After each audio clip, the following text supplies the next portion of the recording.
I think it is clear to believe in the power of ideas. Fresh thinking to the Manhattan Institute.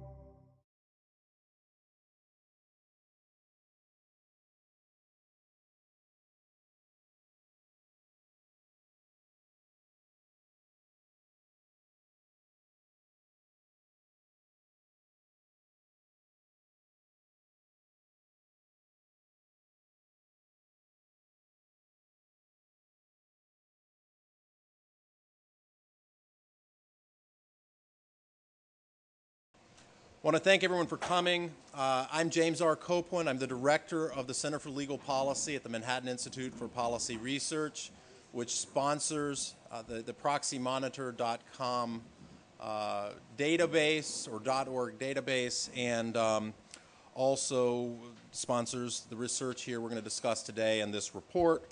Before I begin, I want to make a couple just organizational comments. First, if you could please cut off any cell phones or beepers, if people still use beepers or whatnot, so that we don't disturb our program this morning.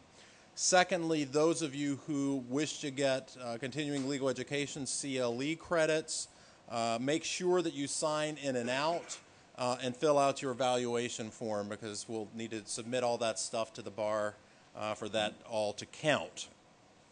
I'd also like to just go through a few thank yous as a preliminary matter. First of all, the leadership of the Manhattan Institute for their efforts at supporting us and sponsoring the Center for Legal Policy and Proxy Monitor. President Larry Moan, Executive Vice President Vanessa Mendoza, and particularly also Vice President for Policy Research Howard Husuk, who gave a lot of valuable insights into our research for this report and more generally.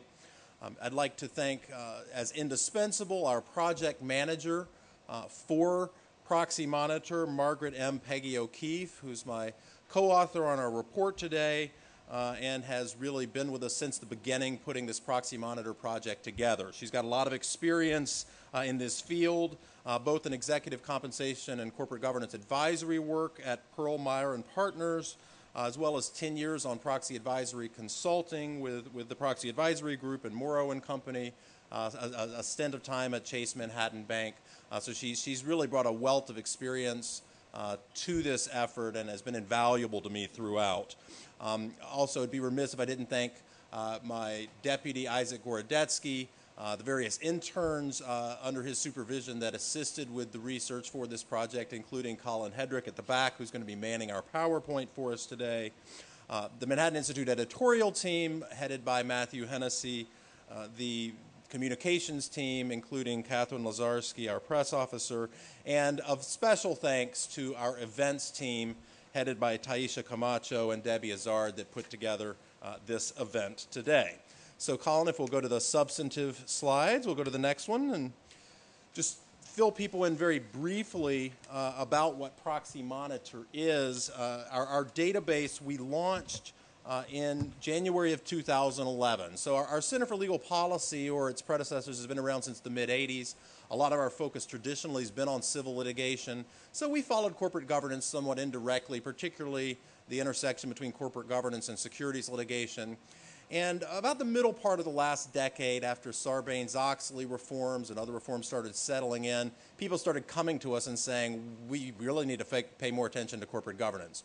These were people on the corporate side who didn't like what they saw with the new wave of shareholder activism that they were seeing. On the investor side, we had more mixed opinion when we solicited it. Some of the investors said, well, this shareholder activism, that's what I do, it generates value. Others were saying, well, there's problems with at least certain components of this. And we had a hard time analyzing this. There are various theoretical works out there talking about it, but not a lot of good empirical work. And part of that was there wasn't a lot of publicly available data. Or to put it differently, while this data is publicly available on the Securities and Exchange Commission EDGAR database, you have to pull separately each proxy statement to gather this data, so it makes empirical work very difficult. So we decided to assemble our own database and make it public so that anyone could go check on our work or do their own work using our data if they so wished. And we launched that in January of 2011. It's the first database of its type. It now numbers 250 companies. These are the largest 250 publicly traded U.S. companies by revenues as counted by Fortune. It's basically the Fortune 250, a little above that because we obviously delete the privately held companies. And it includes variables you can search along various axes. So you can look at the company size, the industry, who sponsors the proposal, what the proposal is about, what the vote results are, etc. So Colin will go to the next page and talk about our report. This is our third annual report that we've done each fall in our third program discussing that. And really, we look at four main areas in this report. The first is just overall trends in the filing of shareholder proposals. And we've got a special focus this year on proposals that are excluded from proxy ballots with the permission of the SEC after the company's filed what's called a 14A8 no action letter. This is data that we didn't have previously. It helps to create a fuller picture of what's going on when we're assessing the proxy season because, as we'll find out, a significant percentage of proposals never make the ballot, which is what we've traditionally counted on Proxy Monitor. Secondly, we look at the sponsors of shareholder proposals, and we have a special focus this year on labor-affiliated pension fund shareholder activism in this arena, and we'll discuss that more later, and it's the subject of our first panel today. Third, we look at the subjects of shareholder proposals, and we have a special focus this year on the class of proposal that is the most introduced, a plurality of all proposals for the last 2 years, those involving corporate political spending or lobbying.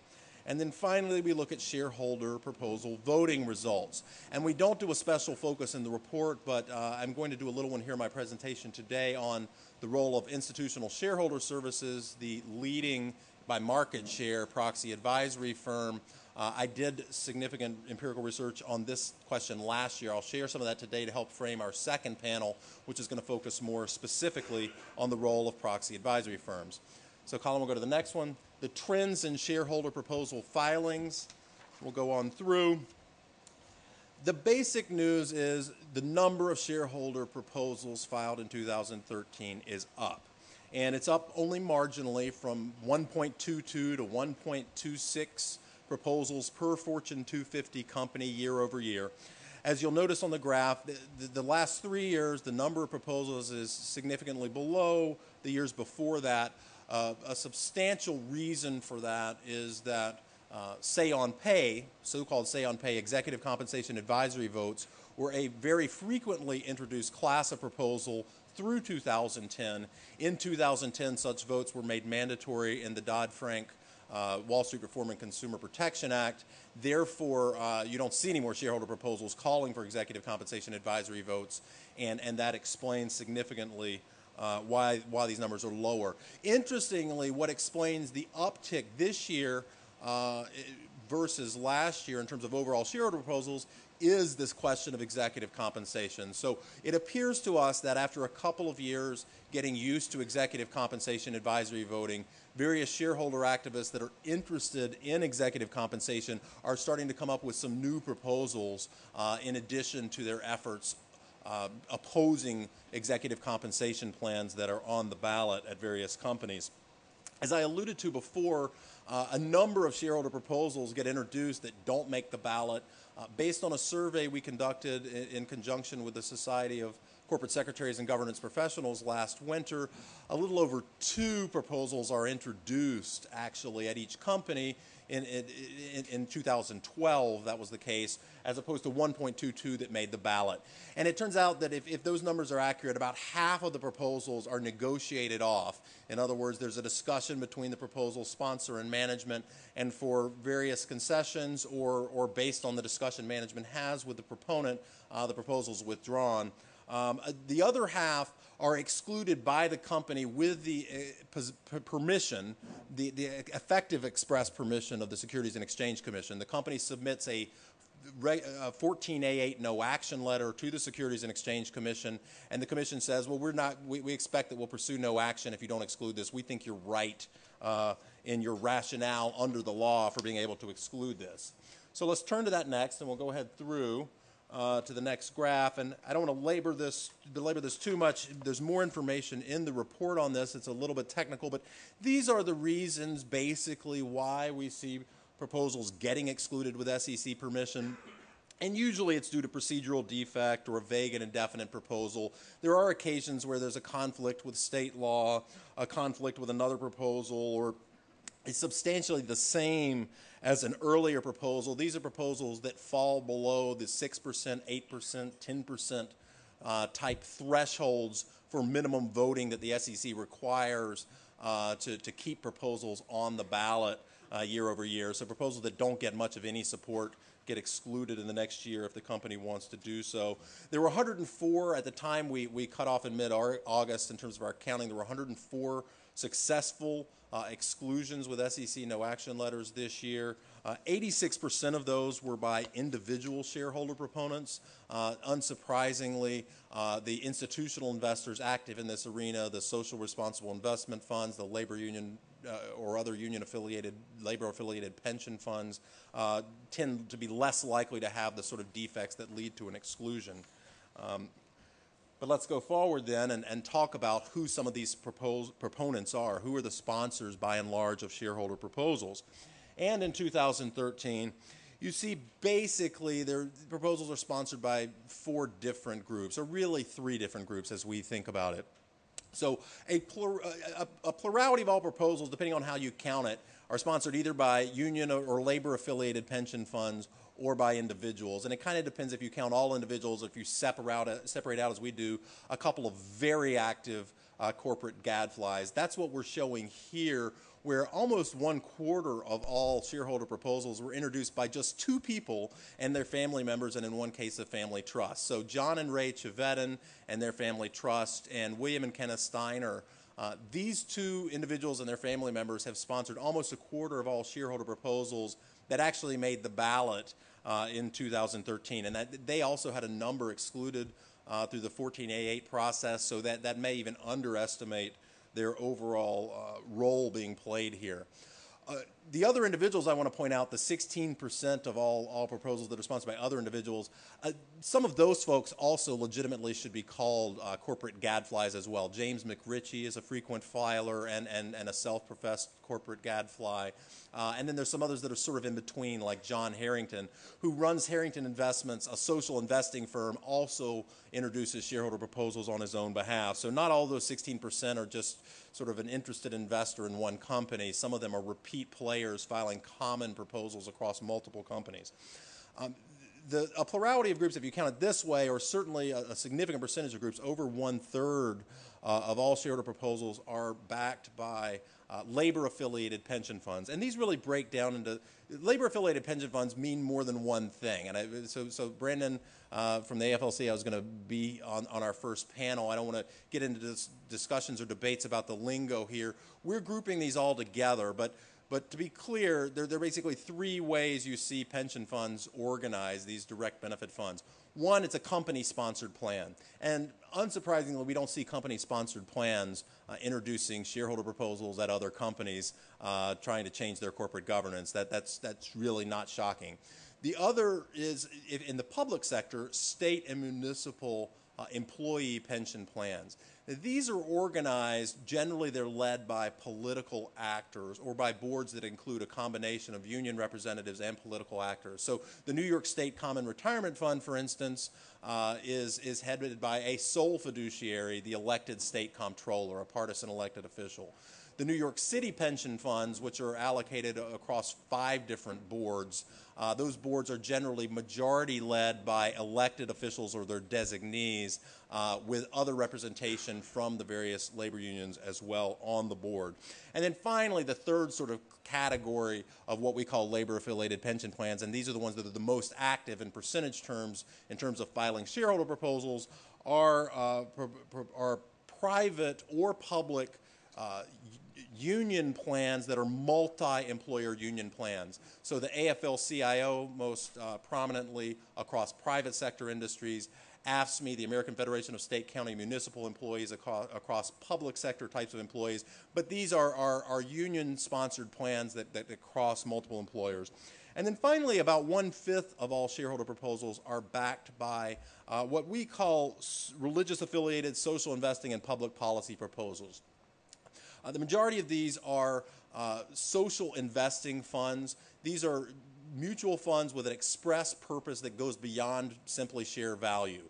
So Trillium Asset Management, Walden Asset Management, North Star Asset Management, and a variety of others that attract dollars from people who are interested in investing with what they perceive as a social conscience that's aligned with those funds. You also see a significant percentage of these types of proposals backed by religious pension plans, which, like state and municipal plans, and we'll get into this in a second, are exempt from ERISA, the federal law governing pension plans. They also often voice their religious or social views in terms of the shareholder proposals they introduce. The most prominently here, the ones that are predominant, are various Catholic orders, specifically Catholic orders of nuns, that are regularly proposing shareholder proposals. And then finally, you see a smattering of policy groups, people like the People for Ethical Treatment of Animals or Humane Society introducing animal rights proposals, various environmental groups, or what have you. So here's a more specific breakdown of in 2013, the most frequent sponsors of shareholder proposals, as you'd expect from the fact that they're almost a quarter. Chevedden and Steiner lead this list, followed mostly by the labor-affiliated pension plans, New York State Common, as well as the New York City pension funds, and then the AFL-CIO, AFSCME, and some others. We'll go forward. So let's focus specifically on the labor-affiliated pension fund activism. That's the topic of our first panel today. And this goes back all the way through 2006. This is the Fortune 250 throughout our Proxy Monitor database. And what you'll see here is that by and large, these multi-employer pension funds back most of these shareholder proposals, about 3/4. The other fourths are backed by the state and municipal plans. The state and municipal plans that are active basically are the state and municipal plans of this state and city. So New York City has been actually individually, if you count all the plans together in the comptroller's office, the most active proponent of shareholder proposals dating back to 2006. New York State is more a late entrant into that. We saw no proposals introduced by the New York State Common Fund from 2006 through 2009. But since then, it's been growing, and it's been growing really along one specific type of proposal by and large, which are proposals involving corporate political spending. So the New York State, and there's a difference in the way, I want to emphasize before we get to the empirical work sort of summarizing these funds, the difference in the way these funds operate. They're not in any respect monolithic in terms of the shareholder activism that they're engaged in. So the New York State Common Fund, for instance, only one of its proposals has involved, at the Fortune 250 dating back to 2006, has involved a subject other than social or policy questions.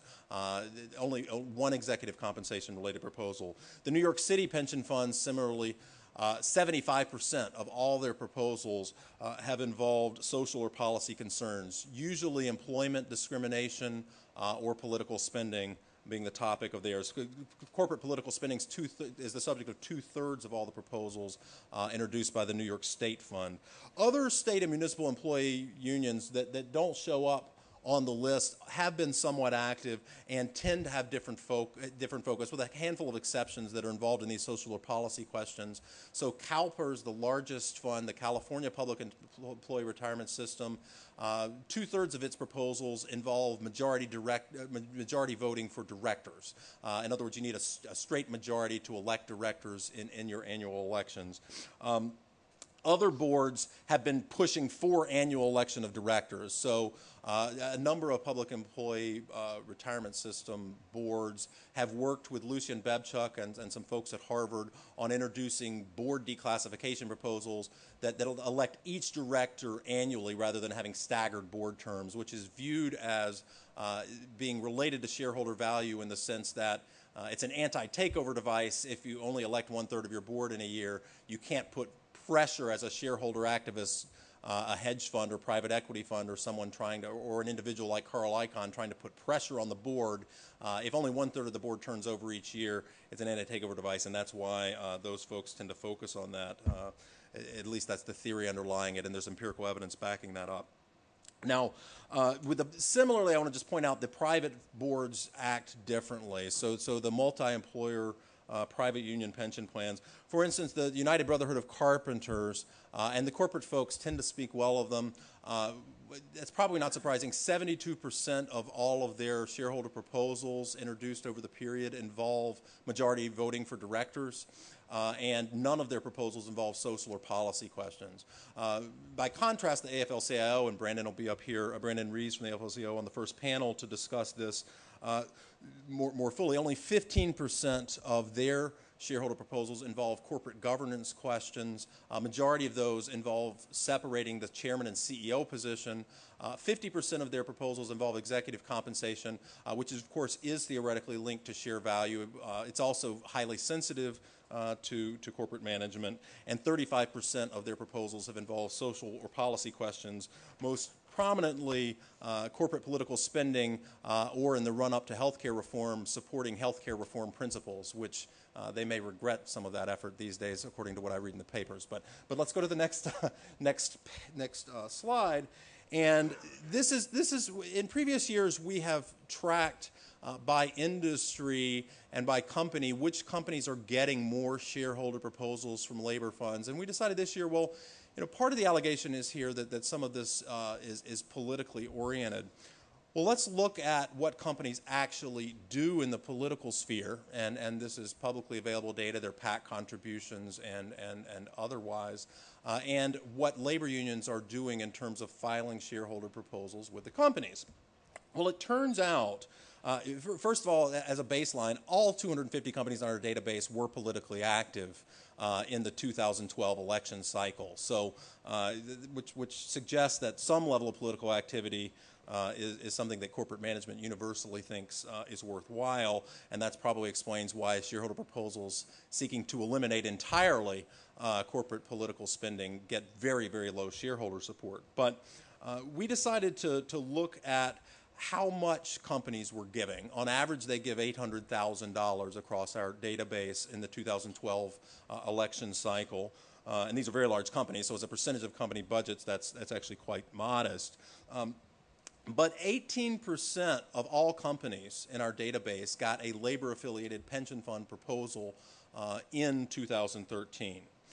But that number jumped to 44% if the company gave at least $1.5 million to the political process in the 2012 election cycle. And you can see here, whether it's 1, 2, or 3, companies that are getting more shareholder proposals tend to be more politically active. Now, the first rejoinder there is, well, of course, to some degree, this is because these are the bigger companies that give more money. And despite the fact that these, for every company in the Fortune 250, the dollar amounts we're talking about is tiny and not material by any normal accounting metric, that's probably true that there's a correlation between the size of the company and the amount of money they spend on politics. So we decided to look at not just the amount, we'll switch to the next slide, not just the amount that was contributed, but where the money went. In other words, were the Political Action Committee contributions and the dollar flows going to back Republican candidates or back Democrat candidates. And it turns out that companies are twice as likely to get a labor-affiliated pension fund sponsored shareholder proposal in 2013 if they gave a majority of their money to support Republicans in the 2012 political campaign. And as you can see up here, 57, on average across the database, companies gave 57% of their dollars to Republicans. So there's a slight Republican skew. But when companies start giving even more money to Republicans than average, they attract labor funds' attention, or so it would seem based on the empirical data. So, but companies, 61%, the companies that got at least one labor-backed proposal, 61% of them gave 61% of their money to Republican candidates. If they gave at least 63% on average, they were getting two or more labor-affiliated shareholder proposals on their ballot.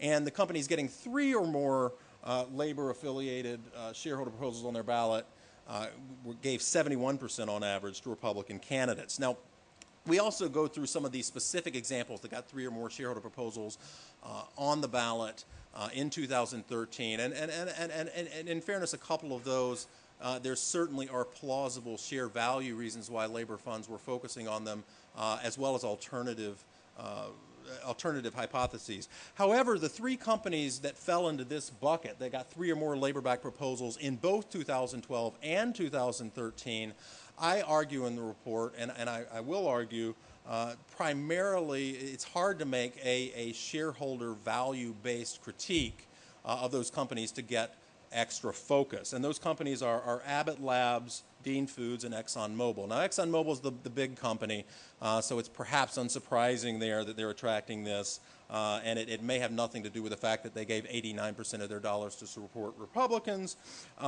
But looking over 1- and 3-year shareholder return windows, they beat all their benchmark companies except Chevron over both windows. Those benchmarks we looked at were BP, Royal Dutch Shell, Total, and ConocoPhillips. Dean Foods actually doesn't play a very big active role in the political process, gives less than average. They also, over a 1-year period, got a 200% to 300% better return than General Mills and Kraft. And so the question is why were they over this 2-year period, and they did well as well looking over a 3-year window, why were they attracting this attention? They've been targeted by the California Farmers Union, may be one reason. They've also announced they're closing 10 to 15% of their facilities, which may be driving some of their share value, and obviously that could be sensitive for labor unions. I hypothesize that these are particular reasons why Dean Foods may be coming under the microscope. And then Abbott Labs, over both 3-year windows, over a 3-year window, it's kind of in the middle of its group. If you look at Merck and Pfizer and Johnson & Johnson and Eli Lilly and what have you, over a 1-year window, it does better, particularly given that there was a spin-off there, a split of the company with AbbVie and Abbott. But regardless, we could debate these specifically, and it's hard to point it out for sure, but there seems to be some sort of correlation there. So let's go on, and we'll go quickly through some of these subjects of the shareholder proposals. A plurality of the shareholder proposals involve these social or policy questions. Only about 1/5 now involve executive compensation. That's down from, again, before when there were executive compensation advisory votes, but up somewhat from more recent years due to new proposals showing up on the ballot. And let's go more specifically. The leading classes of specific subtypes of shareholder proposals on the ballots are corporate political spending or lobbying, 1/5 of all proposals this year, and separating the chairman and CEO position, 13% of all proposals. There's a variety after that, from environmental concerns to various corporate governance questions and equity compensation plans. So let's turn specifically to these political spending-related proposals. I'll go through these pretty quickly, but they tend to be backed overwhelmingly by the labor-affiliated pension plans and by the social, religious, or public policy-oriented investors. The labor plans back an absolute majority of all the political spending or lobbying-related proposals. We'll go through to the next one. And the trend line here is up, but it's pretty much leveled off. And it's up because there's 30 companies that aren't yet in our count here. And by the end of the year, I expect that there'll be at least one proposal on those 30 companies that fits into this category. You see there's a significant uptick since 2010. That's, of course, when the Supreme Court decided Citizens United v. Federal Election Commission and determined that corporate political spending was, as a matter of independent political expenditure, was speech protected by the First Amendment to the U.S. Constitution. And that at least has been used as a rationale for increased shareholder activism in this area. We'll turn to the next slide. In terms of the voting results, and I'll go quickly through the overall voting results in just a second, but the voting results, basically, it's flat year over year, 18% support for these political spending or lobbying proposals. That's a low level of support. It's actually arguably down year over year, depending on how you count it, because it's down if you separate out lobbying and political spending. What we saw this year was an increase in the share of lobbying proposals and a drop in the share of political spending proposals, which probably is due to the fact that 2012 was a campaign year and this year's not. So let's look at these voting results. The big takeaway here is the votes for shareholder proposals overall are down. So the numbers up, the votes are down. Only 7% won majority support this year. Now I want to be careful here because a lot of this is a function of what types of proposals are on the ballots. And some of the proposals, it's a small percentage of only a couple proposals really pass most of the time. And those are majority voting for directors and declassifying the board to elect all directors annually. So as more and more of our Fortune 250 companies have adopted annual election of directors by majority votes, you don't see as many of these proposals on the ballot. I'd also argue that the fact that the stock market did pretty well over this period explains some of the drop here. But let's go to the next page, and that sort of backs up what I just said. Board declassification, 5 out of 6 folks, more than 5 out of 6 times in 2013 that gets support from a majority of shareholders. Voting rules is only 37%, but that's because it includes things other than majority voting of directors. Majority voting of directors is more popular than, say, cumulative voting, which almost never gets, only one instance since 2006 has that gotten majority support. And let's just look real quickly at ISS. Again, this is from last year's report, but I just think it'll help to frame our second panel today. This graph shows ISS looking at where ISS has recommended votes for shareholder proposals is the blue bar, and then the yellow or orange bar is where the percentage of proposals that actually passed. And so what you see is that ISS is overwhelmingly supporting certain classes of proposal, including special meetings and written consent and voting rules, including cumulative voting, that aren't necessarily getting majority support much, if at all, of the time. Declassifying the boards, of course, they align there. At the other end of the spectrum, animal rights or health reform principles, ISS isn't backing any of those proposals, nor are shareholders. And there's a big class in the middle, including political spending and lobbying proposals, separating the chairman and CEO, various employment rights, environmental, human rights types of questions, where ISS gives over 1/3, in some cases as much as 70% of those proposals. ISS says we agree with them. Shareholders almost universally, a majority of shareholders oppose those classes of proposals, which sort of begs the question of what's going on here. The proxy advisory firm disagrees with so many shareholders. Does that matter? And the econometric work we did on the next slide, just forget all the other numbers and garbage here. The highlighted part shows that coefficient of about 15, and it's highly, highly significant. What that suggests is that ISS, by and large, is acting like a 15% owner of the total stock market when it comes to, or the 15% owner of the Fortune 250, such that when shareholder votes are happening, controlling for other factors, ISS is a thumb on the scale, equivalent to as if the proxy advisory firm with 600 employees in Rockville, Maryland, owned 15% of the company. So it has enormous influence, notwithstanding the fact that there's a disconnect between its recommendations and average shareholders. So that'll be something to talk about in the second panel. Peggy O'Keefe, my colleague, will be moderating that. For the first panel, it's my pleasure to welcome someone who I've been talking to this subject about since we launched this project, or really since we were framing this project, someone who's a trusted advisor to me on these questions, and that's Frank Zarb, who's a partner in the corporate department at Proxy. I think he can bring a lot to this discussion as a moderator. He's been on the corporate side with Bristol Myers Squibb. He's also been with the Securities and Exchange Commission on the regulatory side. And I think folks on both sides of these debates praise Frank for his fairness and objectivity. So I think as we get some panelists up here to react to what I've said, we're very happy to have Frank to moderate our discussion. So Frank? By the way, thank you, Jim, for the kind remarks. I have to say, I can't help myself but to tell you that the shareholder proposal topic is a topic near and dear to my heart. When I was at the SEC, I was in Division of Corporation Finance. At one point, I was brought into my boss's office and told that I was going to be running the shareholder proposal rule for the SEC for 2 years, and it was not a question. It was a mandate. But I've actually grown to I learned a lot about it, and the reasons why people care so much about it. So, and I'm always happy to talk about it. I guess what's now about 15 years later.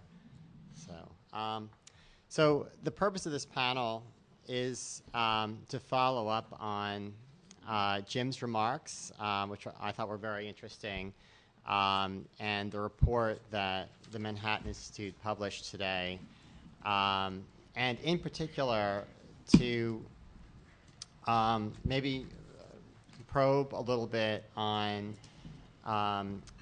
what motivates the state and municipal, pension funds, as well as what Jim and the report terms as labor-affiliated funds, which includes a variety of different kinds of funds. As what differences there are, what motivates them, how they develop shareholder proposal topics, as well as then subsequently to that address what the evidence that Jim was talking about, that the purpose, the motivation of some of these funds in promoting some of the proposals that they do on political spending and other subjects may be driven by factors other than shareholder value. So let's start with Brandon. Just maybe you could talk a little bit about the AFL-CIO and how you all develop proposals for a particular proxy season, and what kinds of proposals you develop. Sure, thank you, and I appreciate the opportunity to be here today, and thank James for the invitation to respond to his paper. I feel like my career, we almost have a groupies of think tanks and academics who are critical of union pension fund shareholder resolutions, and it's a pleasure to be able to respond in person and to explain some of our work. James will never forgive me, but when I read his report up on the train, it reminded me of Joseph Goebbels, the Nazi propagandist, quote, that if you repeat a lie often enough, people will believe it, and in time, you too will become to believe the lie. Of course, I'm sure he would probably say the same to me, but I want to respond to the allegation that pension fund shareholder resolutions are not motivated by the desire to increase shareholder value. People can differ about the best way to achieve that, but this allegation is made several times in the paper without much or any support, in my view. I will respond to a couple of the examples that James talked about, where there were several shareholder resolutions at particular companies, and James's suggestion that those companies were targeted for reasons other than increasing shareholder value. I think the two of them I'm intimately familiar with, because I believe the AFL-CIO was a proponent at them, Dean Foods and Abbott Labs. Both companies have had low say-on-pay votes and executive compensation problems, and there is a group of pension fund investors that have been working to improve executive compensation practices and putting forward best practices at those companies that have low say-on-pay votes. Not all of those go to a vote. We had very successful negotiations where multiple proposals were filed at Citigroup and Chesapeake Energy, for example. Both received more than 4 proposals, and they were successfully withdrawn based on the companies changing their executive compensation practices. Some of the research in the paper I found somewhat funny because, for example, at Dean Foods, I think you said that the California Farmers Union had targeted the company, and that was perhaps a reason why we filed shareholder proposals at Dean Foods. Well, the California Farmers Association it's not a trade union. It's an employer association of farming families. They're employers, not unions, despite the name California Farmers Union. So it's just not true. The reason we file shareholder resolutions is not to get high votes. It's not to harass companies. The reason we file shareholder resolutions is to change corporate behavior, and we have a very successful track record. One of the limitations of the Manhattan Institute's proxy monitor database is that it only focuses on vote results. It does not focus on shareholder resolutions that are submitted and then withdrawn because companies have adopted best practices in corporate governance. Heidi Welsh at the Sustainability Investor Institute is cataloged just on social and environmental issues that there are over 600 resolutions that did not go to a vote that are not in the proxy monitor database, but in fact were negotiated and withdrawn by those proponents. And those are just environmental and social issues, not the corporate governance issues that labor-affiliated pension plans and public employee pension plans typically file. There's other, what I would say, methodological problems with the proxy monitor database. First of all, it relies on company reporting of vote results, which often includes abstentions. When shareholders do not vote, some companies count those failures to votes as votes against. The SEC Rule 14A8 counts vote results based on a for and against, as well as the Council of Institutional Investors has a corporate governance policy that companies should implement votes when a majority of shareholders vote for a proposal versus against a proposal. If you take out those abstentions, you'll see that some of the vote results that James highlighted were actually much higher, including on disclosure of corporate political spending. We've in fact received several majority votes on that proposal, and support levels have been rising on disclosure-focused proposals. Some of the other related proposals, banning spending by corporations, do receive low votes, but that it would, I think, be unfair to lump those into the total vote result. Brendan, before we get in too much into Sorry the if details, I'm going into the we have details. plenty of time. I've been mulling over. it. Yeah, so I apologize. I'll in my remarks there, the other panelists respond. But let me just ask you one follow-up question, just to make sure I understood what you've said so far, and also to keep it at a high altitude. Stick to this issue. But the most of the points in the report seem to focus on political contribution proposals. Yes. And for example, the companies that tend to donate to Republican candidates seem to get more proposals as a factual matter. I didn't really hear you disputing the statistics upon which that assertion was based. And maybe you will, but let me make that. If you give me a chance, I will. But feel free to. Yes, But let me finish go the ahead. question. So, your response with respect to Abbott Laboratories. So, Abbott Laboratories was one of the companies who received a political contribution proposals, and that's upon which it was based. But your response talked about its ratings on executive comp and say on pay. So that was the for Abbott's and Dean Foods and the other 5 proposals that James talks about. Those were not political spending proposals. Those companies might have received political spending proposals, but those proposals, the multiple proposals, were on executive compensation reform to respond to the executive compensation concerns of investors.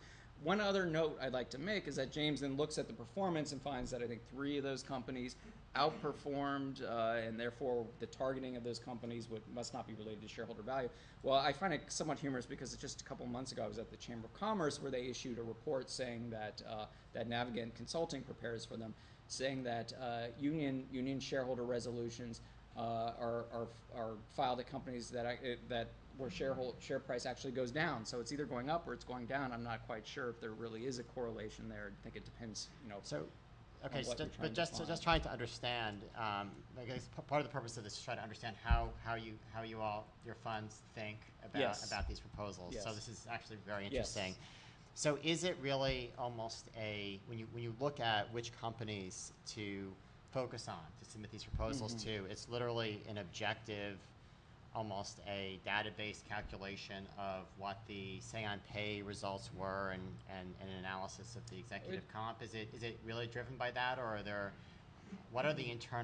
more internal discussions about, should we pursue a proposal against this company, or is it purely data driven? Well, it of course varies also by proponent. These are not a monolithic group of investors. that file shareholder resolutions. For example, I think one of the most interesting arguments that James makes is that corporate political spending disclosure resolutions are somehow targeted at companies that give money to Republicans. One of the limitations, again, of looking at vote results as opposed to looking at all proposals that are submitted is that you don't see those companies that agree to implement the proposal. And I think that could be an alternative hypothesis as to why so many proposals go to a vote at Republican contributing companies as opposed to Democratic contributing companies. That we see corporate political spending disclosure as a universal corporate governance policy that all companies should be held to.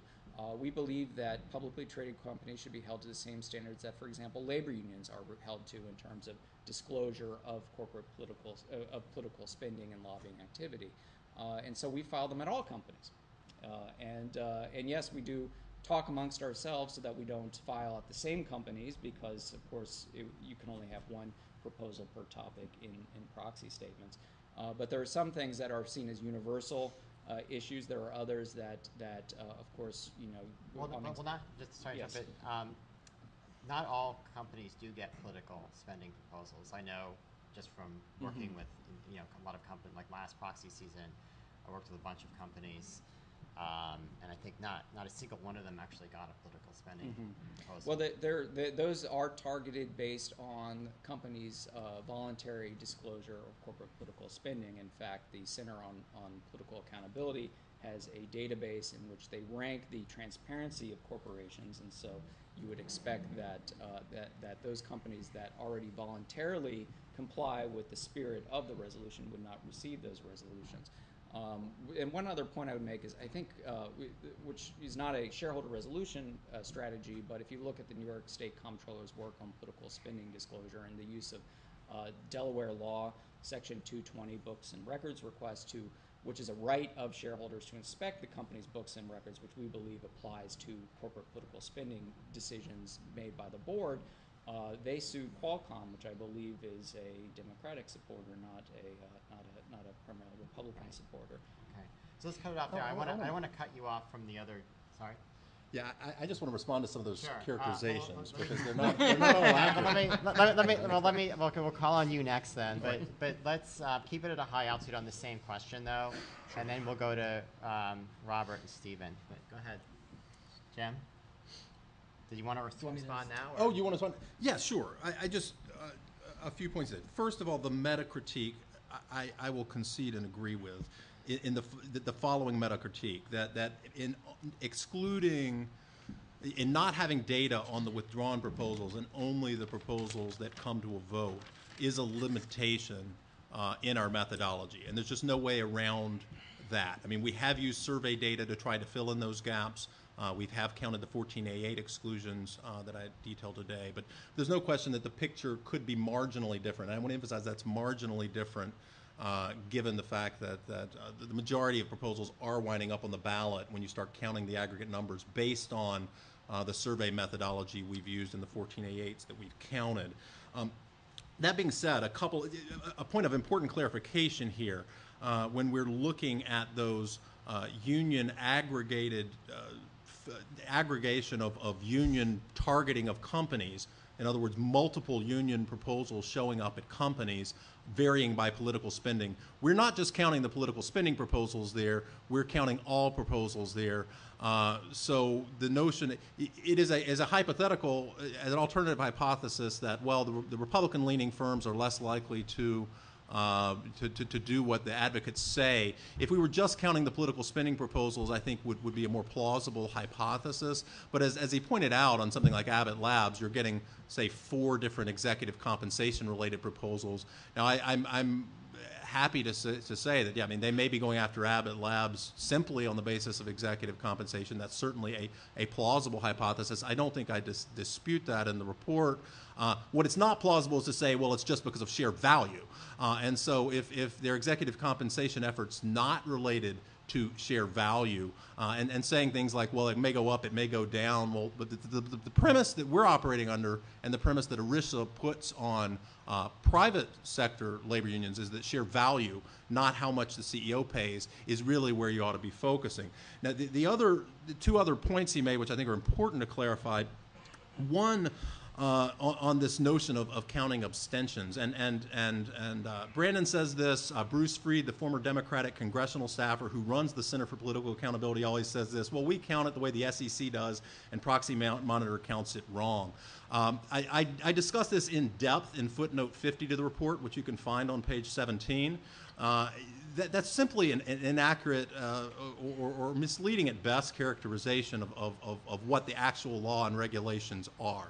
It is absolutely correct that for purposes of determining whether a shareholder proposal has met the minimum resubmission thresholds under Rule 14A8. In other words, if you get a 14A8 no action letter from the company and say, well, it got under 3% of the vote, 6% of the vote, or 10% of the vote over the relevant windows, you can't put it back on the ballot. For those purposes and those purposes alone, it is absolutely the case that the SEC ignores abstentions. And as I discuss in footnote 50, there are various reasons why they might do that. They certainly are not taking a position that as a matter of substantive law, abstentions should always be excluded from votes on shareholder proposals. In fact, the regulation clearly delegates that to state law, and Delaware, which is the primary place where most of these companies are incorporated, sets up a default rule where abstentions are not excluded from the vote. Now, companies can vary from that in their own bylaws, but the default rule in Delaware is exactly the opposite of the way the CPA and Brandon suggesting ought to be the methodology for counting these proposals. We think that the actual substantive law rule that governs the shareholder votes, that institutional investors that choose to abstain are exceptionally cognizant of when they're casting their votes, is in fact the only correct way to count these shareholder votes on shareholder proposals.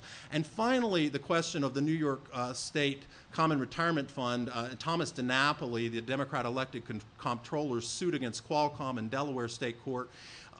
It is absolutely the case that Qualcomm is predominantly a Democrat donating firm.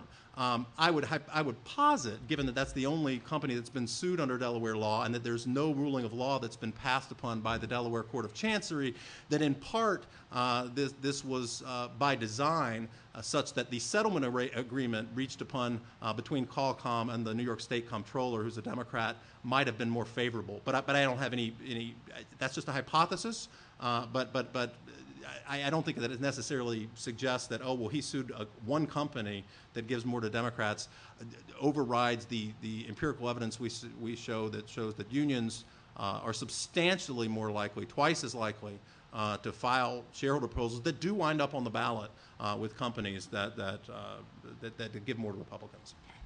Thank you, Jay. Brandon? I already told Brandon we're going to come back to Brandon. They turned my microphone off. Brandon has a response to that, but we're going to now turn to Robert and get his. Robert has a lot of experience working with state municipal funds, and in particular has worked a lot, I understand, with the New York State Common Retirement Fund. So I'd like to get his perspective on, based on that, on these issues that we're debating. Sure, thanks. So I'm delighted to be here. Thanks so much for having me, Jim. It's an important report. The work that Jim does is extremely well known in these circles. It's very important work, and I'm delighted to have the chance to talk to Jim about, and also to protect Brandon. Jim's kind of a big guy. So I'm a professor at Columbia Law School. Before that, I used to work at the Treasury Department, where I did executive compensation and corporate governance work for the firms that received TARP bailouts. And before that, I practiced law at Wachtell Lipton. So I come to these questions with a somewhat unique perspective. I currently consult both to the New York State Common Fund and to CalPERS on executive compensation and corporate governance matters. So I've worked with these funds fairly extensively on formulating these proposals. And I think I just want to make two quick points about the report and the discussion we've had so far, and then I'm really interested in questions from the audience. So I think it's important to distinguish when you think about the way that pension funds participate in shareholder activism and corporate governance between what I'd think of as corporate governance questions and what I'd think of as social or environmental questions. I've worked with these funds on both types of questions, and I've had different experiences in those we're working with them. So I have found that without exception, when I'm called by a pension fund and they want to talk about a company's executive compensation, when they want to talk about its board structure, when they want to talk about directors, they have very specific objectives in mind, informed by that firm's very specific plans or policies or procedures. So I'm often called and asked, should this company have a CEO stock retention plan? Should we put a proposal on the ballot that would require them to do that? Do they tell us enough about their exec comp stuff? And then we'll look at the proxy together and figure out whether there's enough information. On those questions, I find that these funds' activism is to a person precise and thoughtful and based on the company's specific circumstances on corporate governance questions. That's been my experience. And we can talk about whether that's a good thing or a bad thing and whether or not they should be making those proposals and whether or not the proposals get the votes that they should. But I'll say that in my experience working with them, when I talk to them about those questions, they tend to have company-specific recommendations that are often thoughtful and with which I sometimes agree. I'd separate those from environmental and social questions. There, I think sometimes these funds, because of their own internal governance structure, struggle to distinguish between things that maximize shareholder value and things that advance other objectives. So, for example, it's things like environmental proposals, proposals having to do with labor and related questions. I would say that those funds may have different objectives from other investors.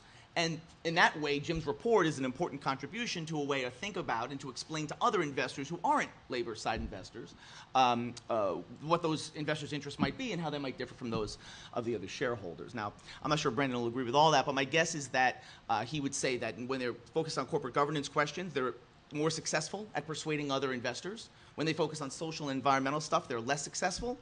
And, you know, I'm an empirical guy, and that suggests to me that something might be going on with respect to the quality of the proposal. Robert, when you say that the funds in the, I guess, executive comp and corporate governance area are more focused on shareholder value, what, and this is something that's, you know, a major part of the debate out there is how do you know? How do they know? How do they select? How do they make a decision as to whether or not a proposal is linked to shareholder value? Is there any analysis, research, back testing? Absolutely, yes. So, you know, Sure. so I focus on empirical study of corporate governance. I do mostly peer-reviewed empirical work, regression analysis, this type of thing. And when these folks come to me, they ask me to either survey the literature or do my own original research to try and figure out whether or not that proposal would make sense for that company, or whether or not it's made sense at other companies on average, and therefore there's a basis to present it to that company. So a good example here is destaggering public company boards. So, you know, that's a proposal that lots of folks have brought. You can agree or disagree with that idea, whether or not it's a good idea to destagger boards.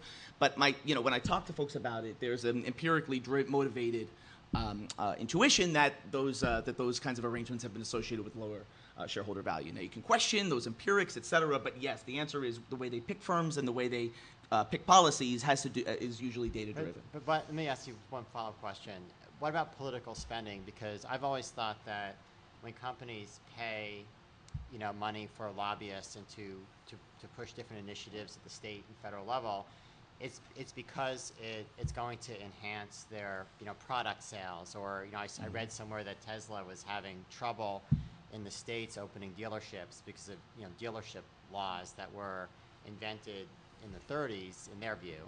And I'm certainly no expert on that. But I would imagine that Tesla would be out there, you know, paying for lobbyists and doing some political spending in those states. If you were looking at Tesla, would there be a recognition that there's a lot of shareholder value delivered by these activities, or is there just an assumption that that political spending is a bad thing? Yeah, so I said I wanted to make 2 points. The first is I would think differently about activism like this on governance and other issues, social and environmental issues. The second point I want to make is just to ask whether or not we think disclosure of corporate spending on politics is a governance issue or a social issue. And I really honestly think there's no serious question that it's a governance issue, actually. And the reason I said, and just in the issue of, in the interest of full disclosure, Yuck, yuck. I'm the co-author of a petition before the Securities and Exchange Commission that would request the Commission develop a rule requiring all public companies to disclose their spending on politics. The petition's been the subject of some attention from Jim and others, not totally favorable attention. It's also received more than 600,000 comments from the public urging the SEC to adopt the rule. It's the most commented petition in the history of the SEC. I think disclosure of corporate spending on politics is a governance issue because when we talk about disclosure of these things, we're just talking about disclosing the spending of shareholder money. Right? So the question is whether or not shareholders should have information about the spending of their money in advancing of political objectives. Now, you asked about lobbying, and I think there's an important distinction to draw between lobbying and political activity. I would say that the case for disclosure of lobbying is somewhat weaker than the case for disclosure of political spending because I'm not so worried about the conflict between managers and shareholders when they lobby for exactly the reason you gave, because managers are usually trying to advance shareholder objectives, for example, by Tesla trying to find dealerships or whatever. But I feel differently about political spending, where managers could easily pursue their own political agenda using shareholder money. Now, I don't want to outlaw that. I don't want to yell at people about that. I just want them to tell the shareholders about it so the markets can price it in like any other corporate governance feature. And I think it's very clear that disclosure of spending on politics for this reason is a corporate governance issue as opposed to a social issue. Let's turn now to Stephen Eide and get your thoughts on these issues. You also have, I understand, a significant amount of experience with state and municipal funds, and maybe you can give your perspectives and reactions to these points. Yeah, well, the question that that was submitted to me in advance was: are there special considerations that we should think about when talking about shareholder activism on the part of public pension funds as opposed to private pension funds or union pension funds? And the most obvious thing is that public pension funds are not subject to ERISA. And as a result of that, as a result of the existence of ERISA and the way that the DOL has enforced ERISA, they have traditionally engaged in what I would say, generally speaking, we could describe as qualified investing. I try to come up with a value-neutral way to describe it. So an investing policy that is qualified investing policy, shareholder activism, I would describe as under that rubric. Maybe others would disagree with me. Social investing, disinvestment screening, and community investing. Public pension funds have been more active with those types of investment policies than private pensions have. They've moved in their rhetoric more recently towards focusing more towards how those things maximize shareholder value. They used to be, like in the old debates about South Africa, for example, they were more just about how this is the right thing to do. Now they want to focus more on how all these things in the long run enhance shareholder value. So the rhetoric has shifted quite a lot. The two special considerations that we need to keep in mind in the case of public pension funds and what they're doing is, first of all, the taxpayer interest. Although trustees' most immediate obligations to the beneficiaries, the only reason why we have public pension systems is because state and local governments believe that it's in taxpayers' interest to compensate employees in this way. And the taxpayers have a ton of exposure here, as we've seen in recent years, as pension funds have lost a lot of value in taxpayer contributions. Because you can't adjust benefits when they lose value, it has to come out of taxpayer contributions. And even though the stock market has bounced back 5 years after the collapse of Lehman Brothers, pension funds still have a lot of ground to make up, and the contributions are still increasing at a rate faster than revenues are increasing. So we have this crowd-out effect on state and local budgets. Again, I'm just speaking very generally about concerns that we need to have on the table when talking about these very particular policies, the shareholder activism issue. 60% of pension benefits in the public sector, pension systems expect to pay for through investment return. So any kind of qualifications you place on investments and any arguments you want to make about shareholder value have to look very carefully, make sure that you are in fact increasing investments, because again, the only other place to backstop pension benefits is out of taxpayer contributions. The second consideration, special consideration that we need to have on the table when talking about this issue, in the case of public pension funds activism, is this issue of mission creep. It's a public pension fund. There are political considerations here. Comptrollers and treasurers want to advance their careers. They have limited responsibilities. However, their authority over pension funds is one way in which they can advance their career. It's very difficult to prove.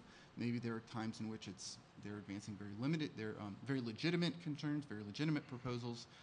But you can, and some of them are more frank about this issue of mission creep. But ultimately, a public pension fund, a public retirement system should have a very, very modest purpose, which is simply to, provide benefits, pension benefits, in the most efficient and fair manner possible.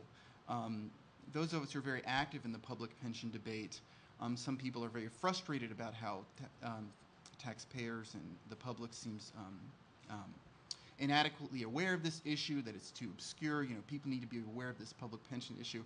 I would say that, in fact, it's very frustrating for me how much attention this issue has gotten, that this should be a very minor function of state and local government, back office kind of green eye shade type of function.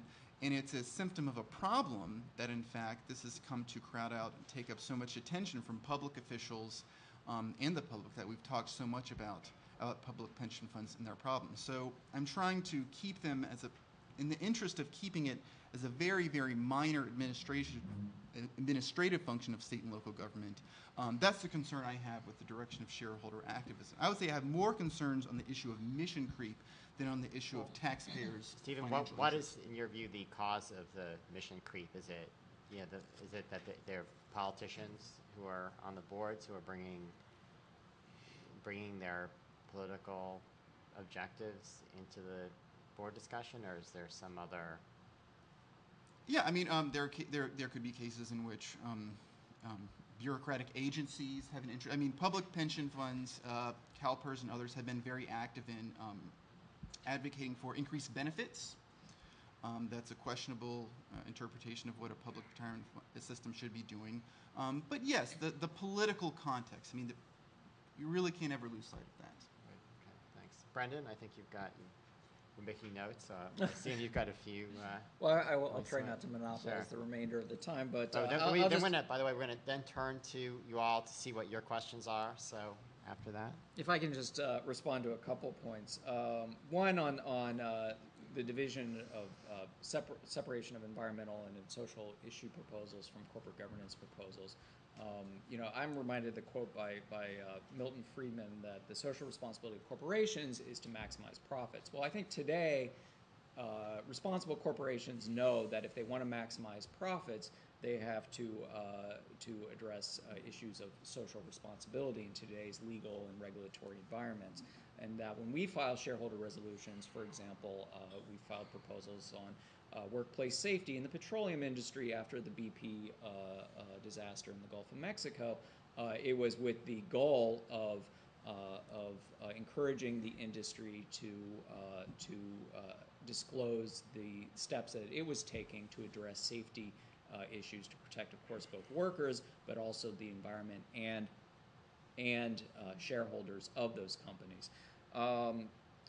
I would make the observation that even if you disagree with the arguments that proponents of shareholder resolutions are putting forward, you should let the shareholders decide. We should trust shareholders to decide what is wise, and we should trust issuers and boards of directors who have a fiduciary duty to all shareholders to decide whether the issue being brought forward is meritorious or not. And that I believe that's why many companies do successfully negotiate these proposals off the proxy statement. That's the end goal here of shareholder activism. It's not to rack up vote results. And I think you can see that with the history of shareholder resolutions. So, for example, the most established corporate governance principle, annual director elections. Well, the support for those resolutions has grown over time. If we were having this conversation in 1980, everything that Jim said about the other issues that we've talked about today, you could say about annual director elections. In 1987, the average vote result for destaggering a board was 16%. Well, last year it was over 80%, right? And we've also seen a dramatic decline in the incidence of classified boards over the past 10 years.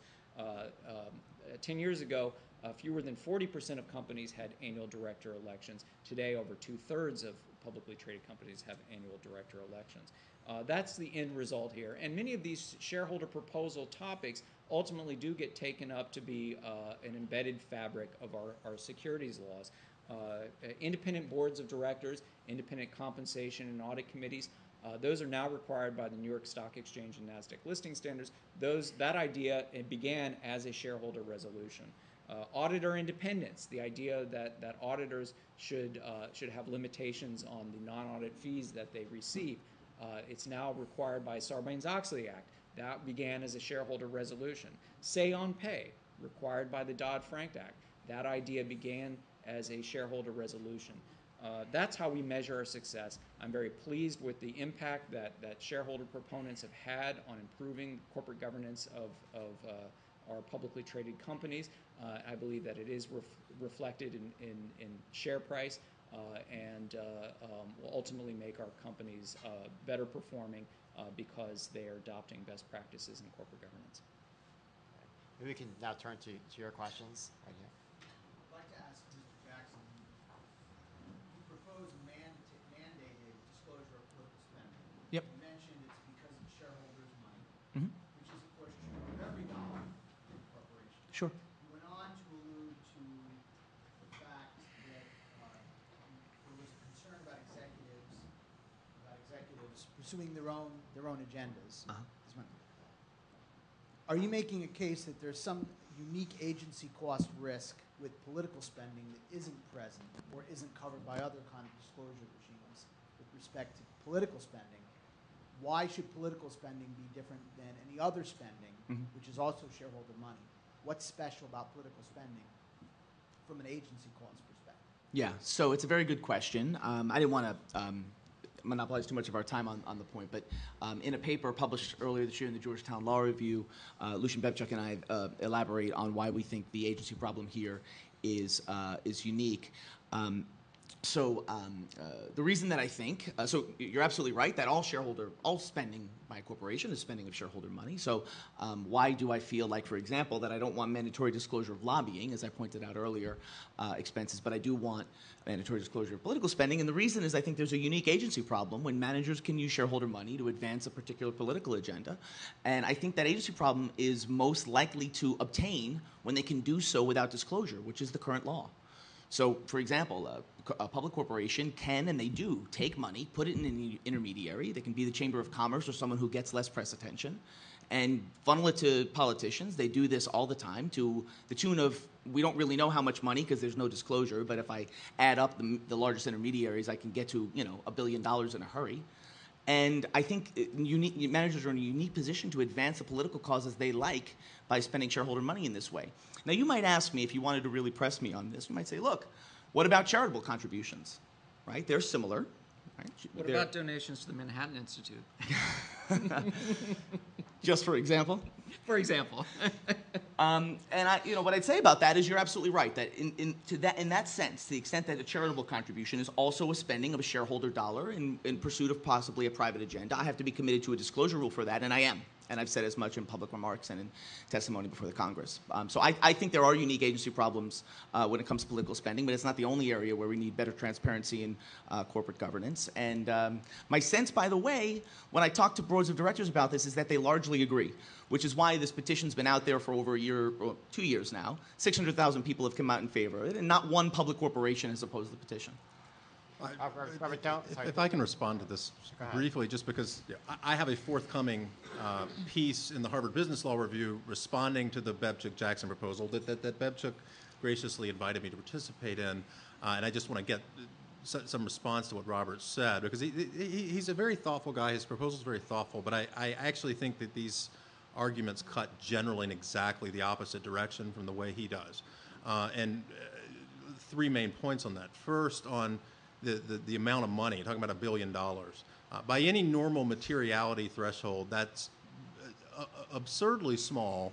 And he's not counting everyone, but he's counting the big ones. He's counting the big ones. And I discuss this in more detail in my article. I also go through every amount of disclosed money that was spent, including by 501c6 and 501c4 organizations, which are the trade associations and the social welfare organizations that don't have to be disclosed. Every other thing that the corporations do, other than C3, has to be disclosed currently under federal election law. And when you count all that up, I mean, you're talking about a tiny amount. You're talking about like advertising on toilet paper for a year. It's a tiny, tiny, tiny fraction of a percent of corporate budgets. So to say that there's a unique agency cost for that spending versus other types of wasteful things management could do with the money, I think your question is spot on, is a little bit absurd. And you really require a second step there, that there's some sort of unique agency cost beyond the basic materiality. And unlike Robert, I tend to think the exact opposite way. So part of the rationale here is, well, management and may want to advance itself in the political process. You know, oh, if someone wants to be the next Treasury Secretary, they're going to give a lot of the corporate funds or something to that. But it would seem a very backwards way to do that through C4 and C6 organizations rather than do it more upfront, where you're actually going to build political will with the parties, where it's a disclosed piece of behavior. And I think, in fact, that the agency cost concerns cut the other way. I mean, we generally defer to management to make choices in the business interest. And the problem with the political spending sphere is, at a basic level for companies, they suffer from a free rider problem. In other words, if Merck and Pfizer have the same general interest in terms of FDA regulation, there's an incentive for each to underspend and free ride on the other spending. And that's why we have, say, 501c6 trade associations. It's precisely to mitigate against that free rider problem. And I would argue that contrary to what Robert's saying, the pronounced interest you see in this issue is to dampen corporate political speech. And specifically, the Manhattan Institute, Brandon, it's a great example. We're very upfront in our critiques of various practices by public employee pension funds. That's what Steve does through Public Sector Inc. It's part of what we do through Proxy Monitor. And we've been directly called out by the teachers' unions who've threatened people who are on our board, saying, we're going to yank money from your funds. These are people in the investment community, or we're going to threaten to do so if we can, if you don't shut up the Manhattan Institute. There's multiple examples of that in other contexts with the U.S. Chamber of Commerce, with the American Legislative Exchange Council, and I think, quite frankly, that is what's driving most of the activism in this area, is concerns over that. And when we get to shareholders' observed preferences, sure, there's 600,000 people that have clicked to send a form letter to the SEC, and 600,000 people is a lot of people, but it's hardly a majority of the investing community. The observed preferences of shareholders that we've talked about here, again, 18% support for these proposals. When you actually look at the shareholder votes on them, only one shareholder proposal in the Fortune 250 since 2006 has gotten majority support. That was at Amgen in 2006 with the support of the board of directors. So it's not there's never been a situation since 2006 where a Fortune 250 company has opposed one of these proposals that Robert's calling a corporate governance proposal that has passed. That's very different from most other corporate governance proposals. It's very different from destaggering the boards. Brandon's right that there used to be less support of that. Empirical evidence developed that I think, including by Professor Bebchuk, that I think convinced a lot of institutional investors to start supporting those. I would argue that there's a dearth of such empirical evidence now when it comes to corporate political spending. And in our estimation, based on a report surveying the literature that we published, the bulk of the evidence cuts in the other direction, which is probably why over 80% of shareholders are opposing these. Sorry, Frank, I just need to respond to one or two of those points. So if we're going to talk about the political spending debate, I should obviously my preferences are revealed. I'm the author of the petition. But just a couple of things. When we debate this, I never understand why those who oppose these rules focus on arguments like materiality and business judgment. Because these are just losers. So let's talk about materiality. So for one thing, nobody knows whether the spending is material because it's not disclosed. So nobody has any idea whether the spending is actually material as a matter of the standard 5% securities law rule. But even if you could make the argument that it's not, and again, nobody knows that because it's not disclosed, the 5% rule is not the standard for agency cost disclosure rules, right? We require disclosure of $25,000 or more of perquisites in executive comp, and we have for 20 years in the United States, right? We require disclosure for relatively small amounts. So the materiality argument just, you can agree or disagree with me on this, but the idea that we shouldn't disclose this because it's not material to investors doesn't make any sense. Nor does the idea that it's a business judgment. I mean, go to a board of directors and say, let's talk about the business judgments you're going to make today. What's your supply chain look like? What's your risk exposure look like? What do you think of the competitive environment on prices? And what do you think of the next election? Which of these things is not like the other? I mean, no credible board of directors is going to tell you that that feels like a business judgment. And so when I talk to folks about this, and I talk to many boards about this issue, none of them say, boy, we really don't want to tell anybody because we want to protect the secrecy of our business judgments. They say, we don't want to tell anybody for other reasons. But the idea that it's got to do with business judgment just doesn't make more sense, any sense. The last point I'll make about this is just those of you who are in the room, I know many of you advise boards of directors. I want to make a practical point. So Jim points out, look, these shareholder proposals requesting disclosure will get relatively low support. I should note I don't want to talk a lot about methods of the study because it's not, it's not a empirical, it's not a full-blown academic study. He's leaving out all the companies that voluntarily disclose. In the S&P 100, more than half the companies voluntarily disclose. So we have a problem we call sample bias in my business. But anyway, the thing I'll say about that is those of you who advise boards, suppose you have a proposal to disclose spending on shareholder political spending. And only 25% vote for it. That's about the average. Maybe it's more like 20. And you come back to your board and say, hey, I've got great news for you. Only 20% of shareholders voted for this proposal. So we won. I mean, I don't know about the boardrooms you're in. That's never a winner in the boardrooms I'm in. That is, it's true that you might have a majority of shares supporting your view, but you have 20% of shareholders who want to know something that you're not willing to tell them. And most directors think that's a problem, not a victory. So just from a practical point of view, none of these arguments to me are winners. You can disagree with me for the reason you gave in your question, which is, well, then why not charitable contributions? Why not lobbying? And this is a line-drawing difficulty, and the SEC is busy, and they're not, the D.C. Circuit doesn't like them. Those are all good reasons not to disclose this. But the reasons that he gave aren't. So we have 4 minutes left. Actually, let's try to move to a different topic. There's a different audience question. In the back, yeah. Not sure this is a different topic. Again. Same topic is fine, different Professor question. Jackson, your proposal is going to separate out lobbying, and I'm trying to figure out how you do that. Suppose the money goes to Proxy. Now, a law firm has certain disclosure obligations about lobbying, but I don't think they have to disclose political contributions per se. So how does your proposal, I'm trying to figure out what good it's actually going to do if you can disguise the political contributions As lobbying. as lobbying. Yeah.